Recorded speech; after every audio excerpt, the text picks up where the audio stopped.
Modern music. Is there meaning behind it, or is it just something to bob your head to? Although people have different opinions on it, music can be a difficult topic to tackle. We took to the halls of Mohawk College to find out the opinions on modern music. I think they are making the youth stupider, for lack of a better word. It does have an effect, and it's going to be a negative effect. I'm sure they do to an extent, but I don't think, rap's going to make people kill each other or anything like that. Modern music, say a la Britney Spears, to me it's not very profound. I mean, it has its place, but definitely there's no progression involved. The writers are terrible nowadays, and exactly, are they really trying to put out a good message? Because stuff in the 80s and 90s had a little bit of sense to it, but not now. Top 40 music, it's just evolution of pop music.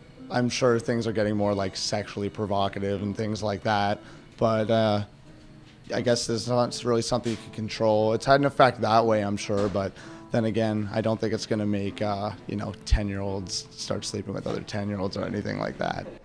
With a few positive and negative outlooks, there's much more that could be shed on the subject.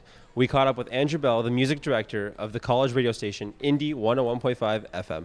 It's a tricky question. I think it's got a different effect than it used to.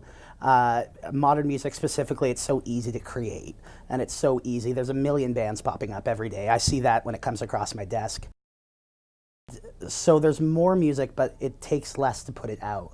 And more people are just listening to top 40. So there's people listening to the Nicki Minaj's and the Drake, which is really just empty, sort of vapid music for the sake of the beat, or for some sort of sensationalism because you've seen that person everywhere. Well, now you've got these people that don't really exist. They're fake people, that's not their personality. They don't look like that. They definitely don't sound like that once auto-tune's put in.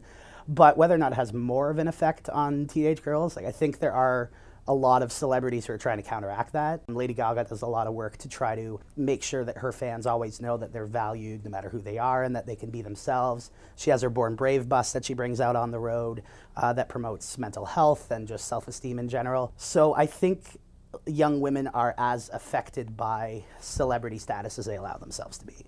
I think it's more what their peer group is that really makes them decide who they're going to be. But I think is a lot of modern music that's worth listening to that does have an effect. Punk music's making a big resurgence. A lot of hardcore music really has a lot of positive vibes in it, even a lot of underground hip hop. They're really trying to create a message to people. So the people who are actually receiving that and getting through all of the clutter of a million different things coming at them at once, who are actually listening to that, are getting something out of it. But in general, modern music really isn't being processed when it's coming in. It's just being listened to and forgotten until the next time you hear it on the radio.